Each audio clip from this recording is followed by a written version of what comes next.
Неиссякаемый поток людей как свидетельство всеобщей любви, уважения и признания к заслуженному журналисту Абхазии, кавалеру ордена Ахтзапша третьей степени Дауру Инапшба. Среди тех, кто пришел проститься с Дауром Гантовичем, руководство республики, члены правительства, журналистское сообщество, депутаты, родные и близкие, а также неравнодушные граждане, кто с болью воспринял весть о безвременной кончине журналиста.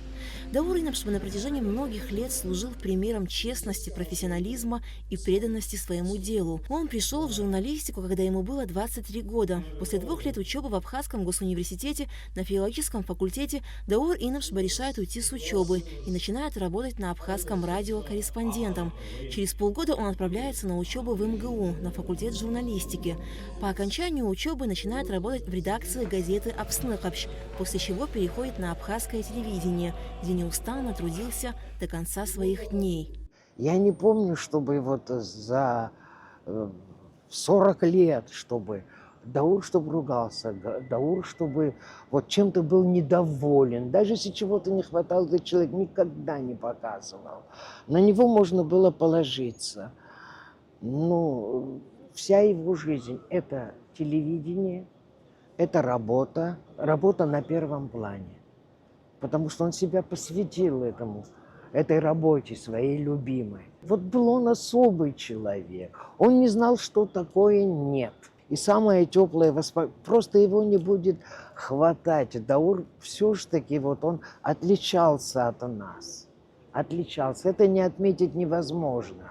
Его вот человеческие качества, трудолюбие. Человек, который любит свою работу. В 8 часов утра он уже был на работе до вечера. Вот я не знаю, вот это Даур. В период Отечественной войны народа Абхазии Даур Инапшба работал военным корреспондентом. Ежедневно с передовой из зоны боевых действий на Восточном и Западном фронтах он готовил репортажи. За самоотверженную работу журналиста в годы войны Даур Инапшба награжден медалью за отвагу. Очень был отважный корреспондент. Много раз мы так приходилось побывать в очень непростых обстоятельствах.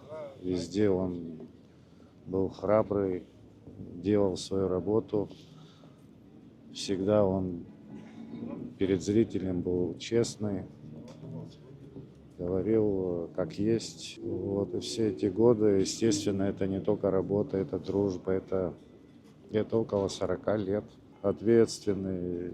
Никогда я вот не слышал, чтобы там из-за Даура где-то он вот подвел, там, даже опоздал или что-то такое, дисциплинированный.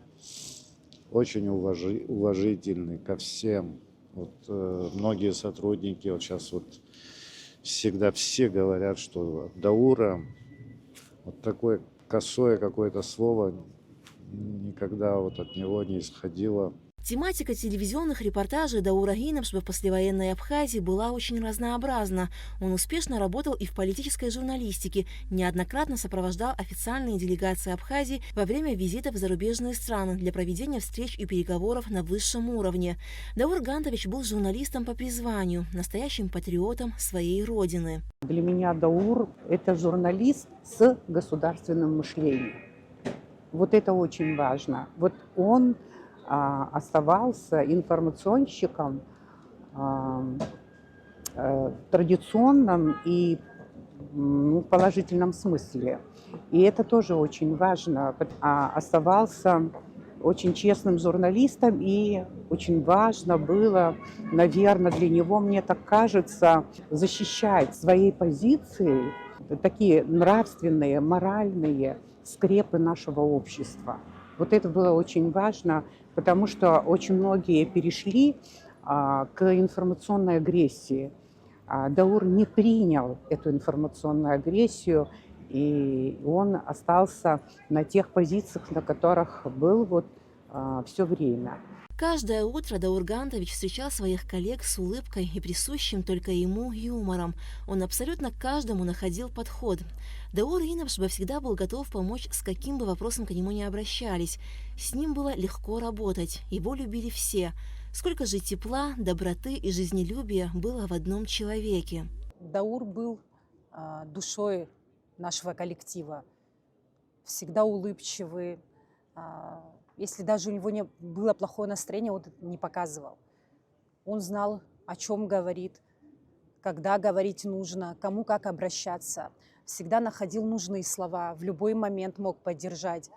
Он был наставником, другом, товарищем, коллегой. Без него опустело наше ТВ. Трудно говорить о нем в прошедшем времени. Даже на съемочной площадке с ним было очень комфортно работать. Несмотря на то, что у нас такая разница в возрасте была, да, вот мы это не чувствовали, он не давал это почувствовать. Гантыч для меня лично был не просто коллегой, с которым я проработал долгое время. Для меня он был и братом, и другом, и отцом, даже могу сказать. Это был светлый человек. Я думаю, он таким был для каждого, кто его знал. У меня не будет брехаловки, с ним прогулок по набережной. Он был компанейским, он был профессионалом своего дела, с ним было легко и в работе, и, что, наверное, немаловажно, и вне работы тоже. Даур Гантович был очень скромным, порядочным человеком. Он ушел неожиданно и тихо, отчего еще больнее всем, кому посчастливилось дружить и работать с ним. Таких, как Даур Инапшба, к сожалению, мало. Не в профессиональном даже смысле, в человеческом. Этот человек был олицетворением чести и совести нашего народа. Он настолько высоко задал планку вот в этом смысле, что мало кто может до нее дотянуться. Он всегда был среди руководства, так можно сказать, да? Ему доверяли самые сложные материалы, самые ответственные материалы, потому что знали, что так, как он их сделает, никто не сделает. Всегда очень ответственно подходил к любому заданию, всегда очень корректно освещал любое событие, касающееся внутриполитической ситуации, внешнеполитической ситуации. И поэтому ему доверяли такие сложные материалы, потому что знали, что он сделает этот материал правильно, достоверно и объективно. И он никогда не пользовался этими благами, он всегда был выше всего этого, он имел доступ ко всем руководителям нашей страны, он всегда общался среди правительственных кругов, среди чиновников, но он настолько скромно и относился к вот этим всем связям, что он никогда этим не пользовался и очень высоко нес вот эту свою совесть внутреннюю. Чем, в общем-то, Даур отличался от очень многих наших коллег, он при всей своей популярности, а он был удивительно, просто что значит удивительно, очень высоко популярен в народе, если можно так выразиться, высоко популярен. Его буквально знали все, и все относились с безумным уважением. Но при этом не было в нем никакой-то, знаете, амбициозности, стремлению к какому-то карьеризму, стремлению, извините, как-то так воспользоваться своей популярностью, что-то улучшить свое там материальное положение. Но он был очень удивительно простым, удивительно веселым человеком, с потрясающим юмором, можно было, как говорится, да. И вот, как я уже сказал, равнодушный к этим так называемым земным благам. Но, тем не менее, он блестяще владел абхазским языком, абхазским в смысле журналистским, таким литературным языком. Я так знаю, насколько даже он хоть и скрывал это, как правило, но он неплохо писал стихи, кстати, хотелось бы, чтобы хотя бы сейчас как-то найти их, опубликовать, было бы очень неплохо. Просто его смерть для меня стала каким-то потрясением. Я до сих пор, как говорится, не могу прийти в себя, поверить. Даур Инапшба до конца был верен абхазскому телевидению. 35 лет беспрерывно работал корреспондентом, ведущим, редактором, главным редактором информационных программ телевидения. В одном интервью в честь юбилея Даура Гантовича он признается, что не представляет свою жизнь без любимой работы. Для меня журналистика – это, скорее всего, моя жизнь. Я думаю, это не для красивых слов это сказано, потому что я живу этим. Вот я утром с удовольствием прихожу на работу, с удовольствием встречаюсь со своими коллегами, с вами общаюсь. Ну, а затем дирекция, что передо мной ставит задачи, что надо делать, куда ехать, какой репортаж подготовить, и я с удовольствием эту работу делаю. Даур Гантович Инапшба больше никогда не вернется на любимую работу, не сядет за рабочий стол и не подготовит репортаж к эфиру.